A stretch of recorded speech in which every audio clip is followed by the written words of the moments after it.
What's up, folks? I'm Dan, and welcome to I've Been Meaning to Read That, the show where I read books out loud that I've been meaning to read. Let's go.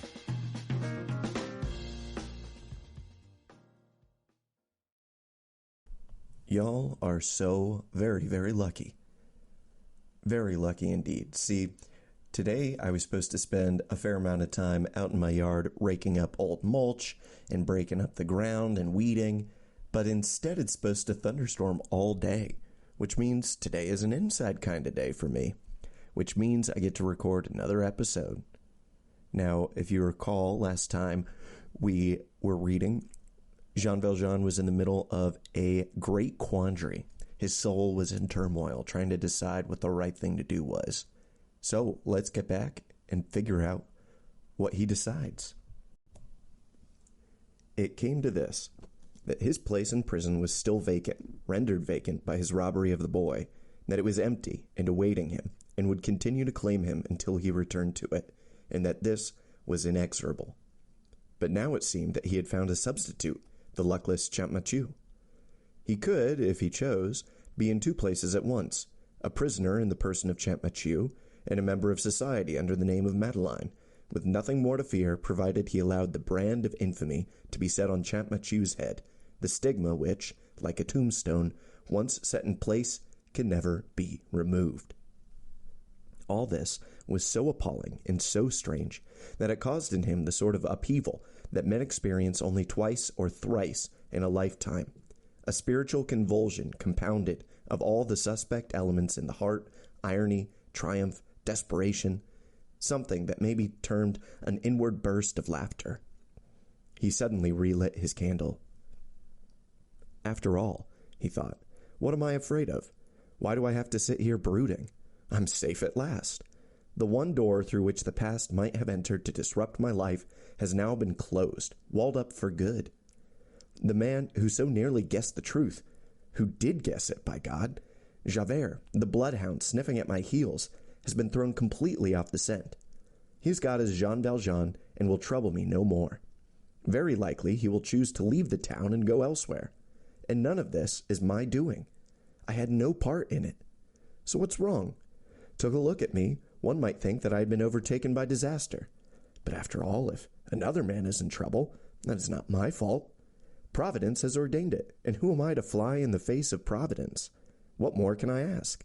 The blessing I have most longed for during these years, the subject of my nightly dreams and prayers to heaven, has now been granted me. Perfect security. God has caused it to happen, and it is not for me to oppose the will of God.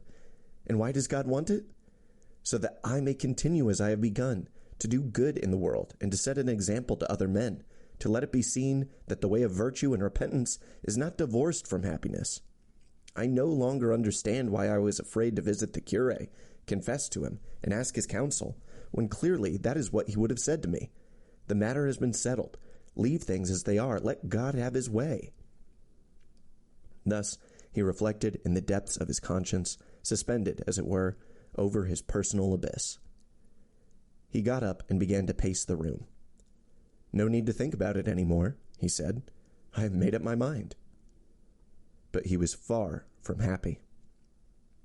We can no more prevent a thought returning to the mind than we can prevent the sea from rising on the foreshore. To the sailor it is the tide. To the uneasy conscience it is remorse. God moves the soul as he moves the oceans. After a little while, despite himself, he resumed that somber dialogue in which he was both speaker and audience, saying things he did not wish to say, hearing things he did not wish to hear, yielding to that mysterious power which said to him, reflect, as 2,000 years before it had said to another condemned man, take up thy cross. At that point, and in order that we may be fully understood, we must interpolate an observation. It is certain that we talk to ourselves. There is no thinking person who has not done so. It may be indeed said that the word is never a more splendid mystery than when it travels in a man's mind from thought to conscience and back again to thought. The expressions frequently used in this chapter, such as he said, he exclaimed, are to be interpreted in this sense. We say and exclaim within ourselves without breaking silence, in a tumult wherein everything speaks except our mouth. The realities of the soul are nonetheless real for being invisible and impalpable. He asked himself where he stood, and he questioned the decision he had arrived at. He confessed to himself that what he had resolved upon, to let things take their course, to let God have his way, was quite simply outrageous. To acquiesce in this blunder on the part of destiny and men, to make no effort to prevent it, to endorse it by his silence, in short, to do nothing, was in fact to do everything. It was to descend to the most abject depths of criminal hypocrisy and cowardice. For the first time in 8 years, the unhappy man had tasted the bitter flavor of an evil thought and an evil deed. He spat it out in disgust. He pursued his self-questioning, sternly demanding what he had meant when he said, "My object is achieved." Certainly his life had a purpose, but was it simply to hide himself, to outwit the police? Had everything he had done been for no better reason than this? Had he not had a greater purpose, the saving not of his life, but of his soul, the resolve to become a good and honorable and upright man as the bishop required of him? Had not that been his true and deepest intention? Now he talked of closing the door on the past when, God help him, he would be reopening the door by committing an infamous act, not merely that of a thief, but of the most odious of thieves. He would be robbing a man of his life, his peace, his place in the sun, morally murdering him by condemning him to the living death that is called convict prison. But if, on the other hand, he saved the man by repairing the blunder, by proclaiming himself Jean Valjean the felon, this would be to achieve his own true resurrection and firmly close the door on the hell from which he sought to escape.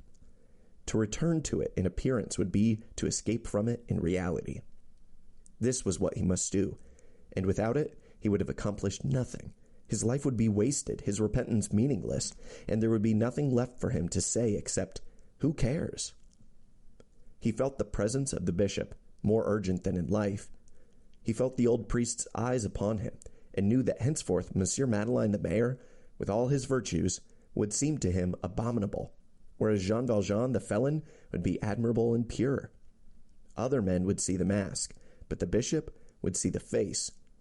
Others would see the life, but he would see the soul.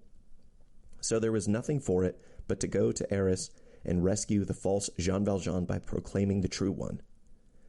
The most heartrending of sacrifices, the most poignant of victories, the ultimate, irretrievable step, but it had to be done. It was his most melancholy destiny that he could achieve sanctity in the eyes of God only by returning to degradation in the eyes of men. "Well then," he said, "let us decide upon it. Let us do our duty and save this man." Without knowing it, he spoke the words aloud. He turned to his account books, checked them, and saw that they were in order. He threw a sheaf of papers on the fire, the promissory notes of small tradesmen whom he knew to be in difficulties.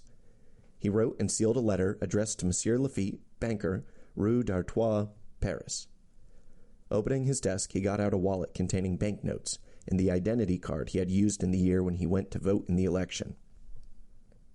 Anyone watching him while he did these things would have discerned nothing of the heavy thoughts moving in his mind, except that now and then his lips moved, and now and then he stood fixedly regarding some object in the room as though it contained the answer to a question. Having written the letter to Monsieur Lafitte, he put it in his pocket with the wallet and began to pace up and down again. The tenor of his thoughts had not changed. Whichever way he looked, the course of duty glared at him as though the words were written in letters of fire. "Stand up and say your name." And at the same time, as though they had assumed a tangible form, he saw the principles that had constituted the twofold rule of his life, to keep his name hidden and to purify his soul. For the first time he saw them as wholly separate, and he saw the difference between them. He saw that, whereas one must be good, the other might turn to evil, that one spoke of dedication and the other of self-interest, that one proceeded from the light and the other from the dark. He saw the conflict between them, and as the picture grew in his mind, they took on huge proportions, so that he seemed to be witnessing within himself, amid the lights and shadows of that infinity of which we have spoken, a struggle between a goddess and a giantess. He was filled with terror, but it seemed to him that the good had gained the upper hand. He perceived that this was the second turning point in his spiritual life and in his destiny. The bishop had been the first, and the man Champmathieu marked the second. This was the uttermost crisis, the final trial of his fortitude. His fevered state, which for a time had abated, was now rising again. 1,000 thoughts crossed his mind, but still they reaffirmed his resolution. He said to himself at one moment that perhaps he was taking the whole matter too seriously, that the man Champmathieu was perhaps not so important after all, and in any case he was a thief. But to this he replied that if the man had stolen a few apples, it would entail no more than a month's prison sentence, a far step from the galleys. And who was to say for certain that he had stolen anything? The name of Jean Valjean seemed to render further proof unnecessary. Was not this how the king's prosecutors reasoned? A man is believed to be a thief because he is known to be a felon. Then again, the thought occurred to him that perhaps, when he gave himself up, the nobility of the act would be taken into account, his honorable life during the past 7 years, the good he had done, and that because of this, he would be exonerated. But he quickly dismissed this thought, reflecting bitterly that the theft of those 40 sous from Petit Gervais would certainly be recalled, and that by this act he had become a recidivist, subject to hard labor in perpetuity under the stringent terms of the law. Setting aside all illusion, he sought to detach himself from earthly things and to find strength and consolation elsewhere.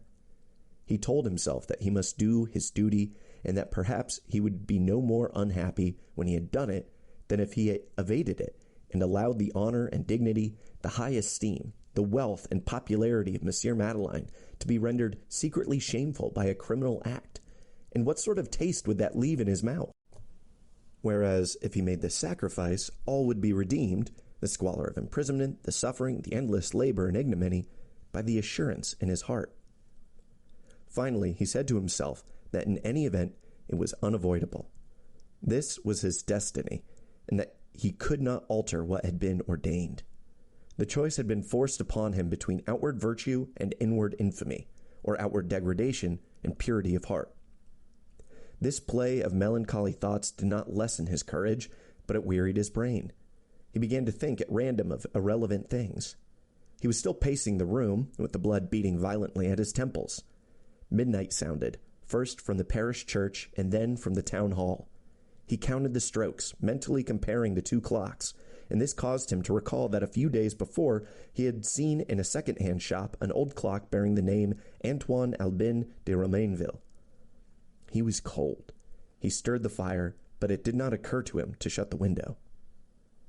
He was falling into a state of apathy, and it cost him an effort to recall what he had been thinking about before midnight sounded. Finally, he remembered. "Yes," he said, "I have decided to give myself up." Then suddenly he thought of Fantine. "That poor woman!" he exclaimed.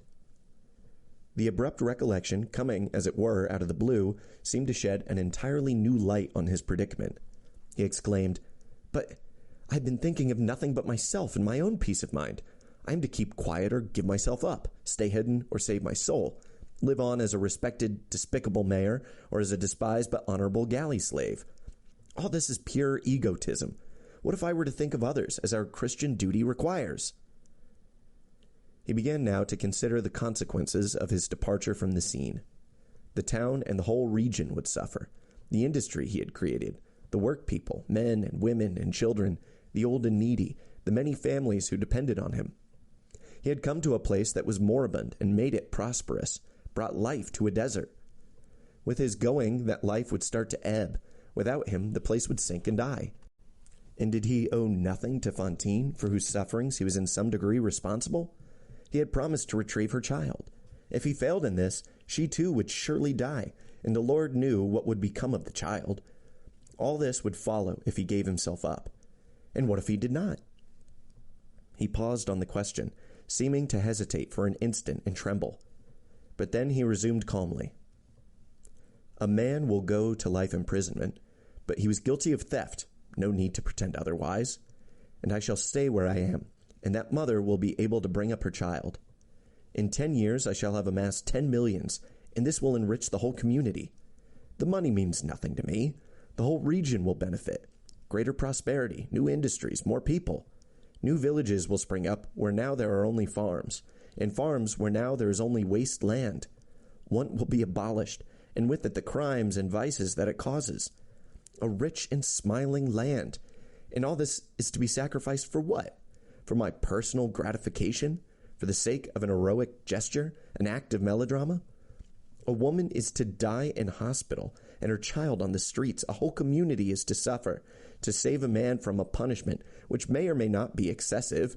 He may well deserve it for something else. He is an old rascal anyways, who cannot have long to live.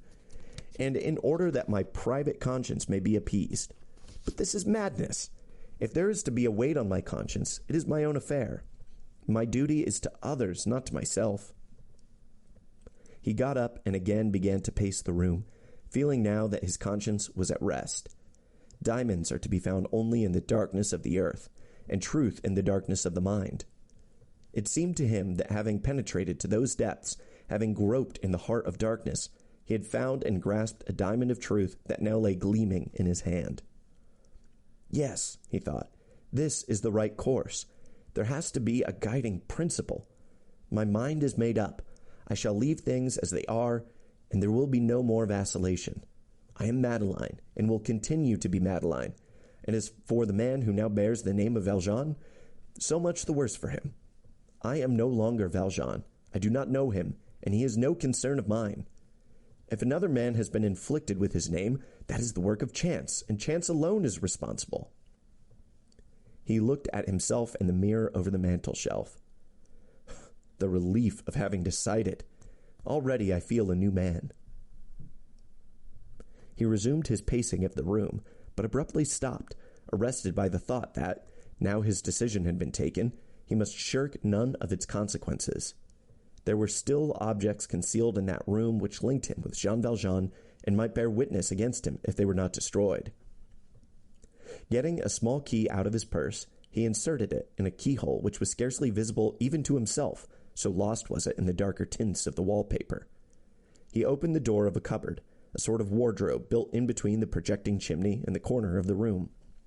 The cupboard contained some rags of underclothing, a blue canvas smock, an old pair of trousers, a knapsack, and a stick with a ferrule at either end.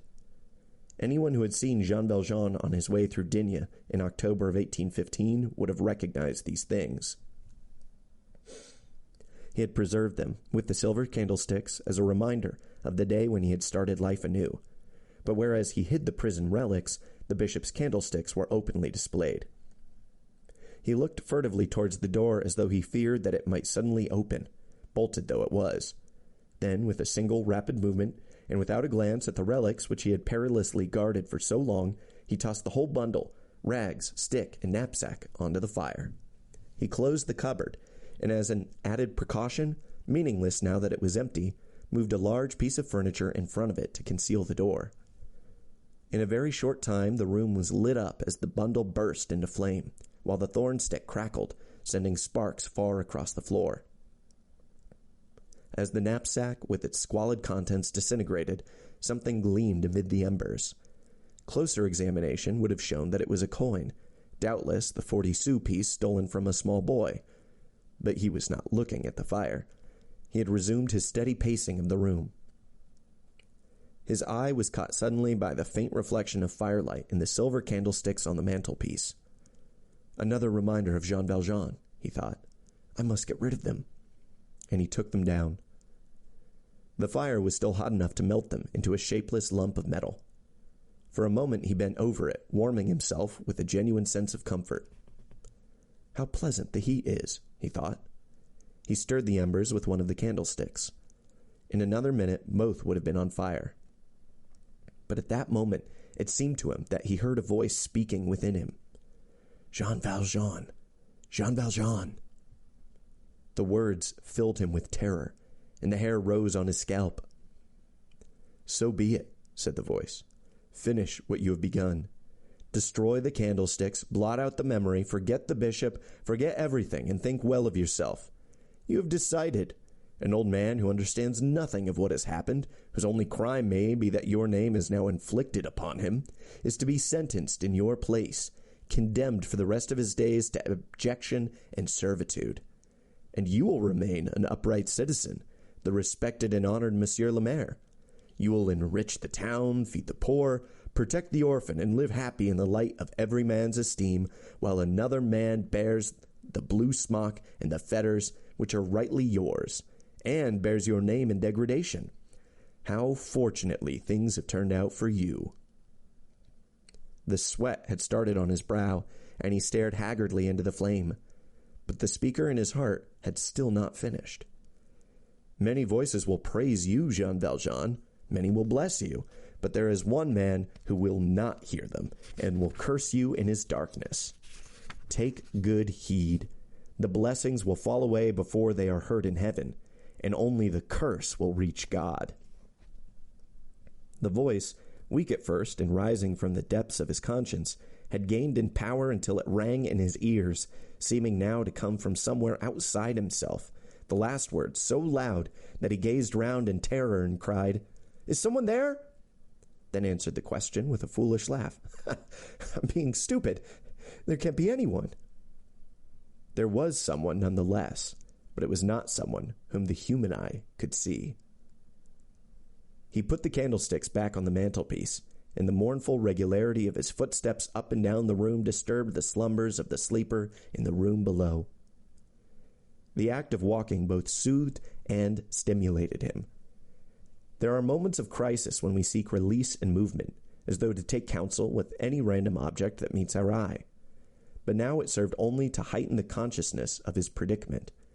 The ironic chance that this man Champmathieu should have been mistaken for himself, and that this accident, which Providence seemed to have contrived for his salvation, must also cut the ground from beneath his feet. He had taken two decisions, and now he recoiled from both, finding each unthinkable. For a moment, and in utter despair, he envisaged the consequences of giving himself up, all he would be losing, and what he would be getting in its place. He would be saying goodbye to a blameless and happy life, to honor, liberty, and every man's esteem. He would be free no longer to walk the fields, listen to bird song, give pennies to the children. No look of warmth and gratitude would meet his gaze. He would leave the house he had built, in this small room he lived in, which now seemed to him so pleasant. And the old concierge, his only servant, would no longer bring him his coffee in the morning. All this would go, and in its place would be the chain gang and the convict smock, the plank bed and the cell, all the horrors that he knew. At his age, after becoming what he now was, if he were still young, but an old man, barefoot in iron-shod clogs, subject to insult and ill usage, forced to show a leg morning and evening to the warder who inspected his fetters, a sight to be shown to the casual visitor who would be told, "That's the famous Jean Valjean, the one who was the mayor of Montreuil-sur-Mer." Fate, it seemed, could be as malignant as the human intelligence, as remorseless as the human heart. Whichever way he turned, he faced the same alternatives: to cling to his paradise and become a devil, or become a saint by going back to hell. In God's name, what was he to do? He was beset again with the mental agonies which, for a time, he had so painfully dispelled, and his thinking again became confused, lapsing into the apathetic sluggishness that is a part of despair. A name, Romainville, floated into his memory, and with it 2 lines of a song he had once heard. Romainville, he recalled, was a wood near Paris where young lovers went to gather lilac in April. He was lurching physically as well as spiritually, like an infant walking for the first time. Struggling with this growing lassitude, he sought to bring some order into his thoughts, striving still to confront and resolve for good and all the dilemma which had brought him to this state of exhaustion. Should he give himself up or keep silent? But he could see nothing clearly.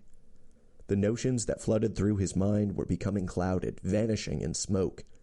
One thing alone was plain to him, that whichever way he went, something in him must inevitably die. Whether he turned right or left, the end was a sepulchre, the death of one thing or the other, happiness or virtue. For the rest, all his uncertainties had returned. He was no further advanced than when he had begun.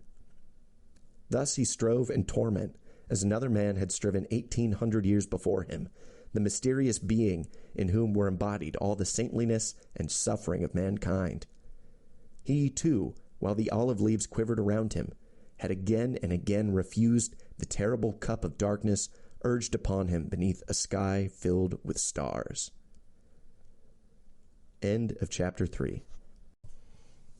Chapter 4. Suffering and Sleep. The clocks had struck 3, and he had been pacing the room almost without pause for 5 hours, when at length he sank into his chair. He fell asleep and dreamed. Like most dreams, this one was related to a situation only in its sense of heartbreak and doom. Nevertheless, it made so great an impression on him that later he wrote it down. His account of it is among the documents left behind after his death, and since the story of that night would be incomplete without it, we reproduce it here. It is the somber fantasy of a sick soul. The inscription on the envelope reads, "What I dreamed that night." I was in the country, a vast, barren landscape where there seemed to be neither day nor night. I was walking with my brother, the brother of my childhood years, of whom I may say I never think, and whom I have almost forgotten. We were talking, and people passed us. We were talking about a woman, formerly a neighbor of ours, who, when she was living in the same street, always worked with her window open.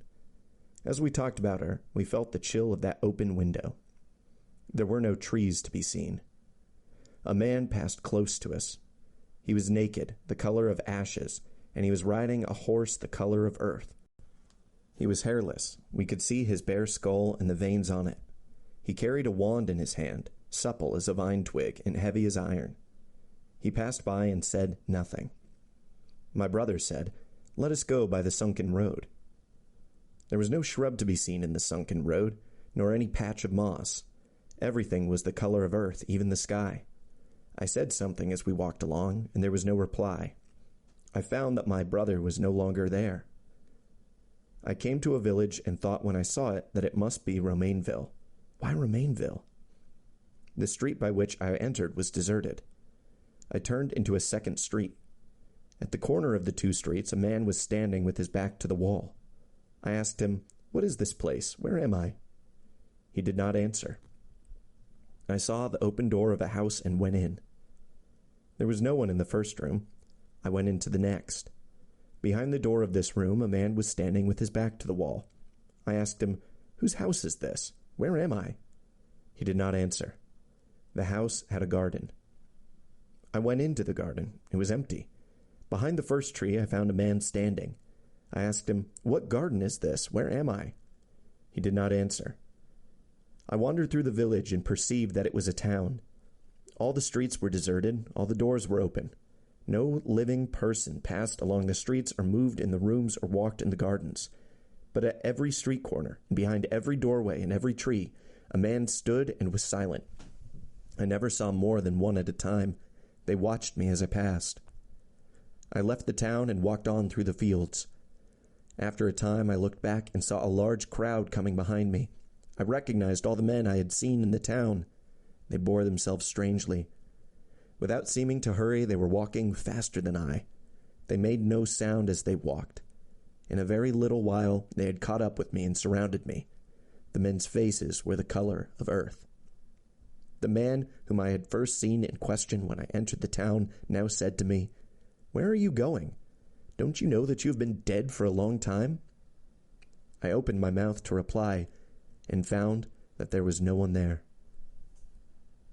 He awoke from his dream. He was very cold. A wind as chill as the wind at daybreak was causing the frame of the open window to creak in its hinges. The fire had gone out and the candle was nearly burnt down. The night was still black. He got up and went to the window. There were still no stars in the sky. From the window he could see the courtyard and the street. A sudden sharp sound caused him to look down. He saw 2 red stars below him, their rays oddly expanding and contracting in the darkness. No stars in the sky, he thought, still bemused by his dream. They are on earth instead. This illusion was dispelled by a repetition of the sound, which woke him up completely. He saw that the 2 stars were the lamps of a carriage of which he could now distinguish the shape. It was a tilbury with a small white horse between the shafts, and the sound he had heard was that of the horse's hooves on the cobbles. What is it doing here? He wondered. Who can have called at this hour? At this moment there was a timid knock on the door. He shivered from head to foot and cried in a voice of fury, "Who's there?" "It's me, Monsieur le Maire." He recognized the voice of the old woman, his servant. "Well, what's the matter?" "It will soon be 5 o'clock, Monsieur le Maire." "Well?" "The carriage is here." "What carriage?" "The tilbury." "What tilbury?" "Did not Monsieur le Maire order a tilbury?" "No," he answered. "The driver says he has brought it for you." "What driver?" "Master Scaufflaire's driver." Scaufflaire? And suddenly a light dawned. "Of course," he said. "Monsieur Scaufflaire." Had the old woman been able to see his expression at that moment, she would have been frightened out of her wits. There was a pause. He was staring stupidly at the candle, and scraping up a little of the melted wax, he rolled it into a ball between his fingers. The old woman waited, and at length ventured to raise her voice. "Monsieur le Maire, what am I to say to him?" "Tell him to wait. I'm coming down." End of chapter 4. And cut. That's a wrap, folks. Thanks for listening to today's episode of I've Been Meaning to Read That, with me, your host, Dan. If you want to learn more about the show, you can follow us on Instagram at Meaning to Read and TikTok at I've Been Meaning. If you want to support the show to help keep it going, you can find me on Venmo at Dingus Donut, DINGUSDONUT. Supporters get a shout-out on the show, and even more important, get to vote on the next book that we read. No matter what, I'll see you for our next episode. Until then, read those books you've been meaning to read, and have a lovely, lovely day.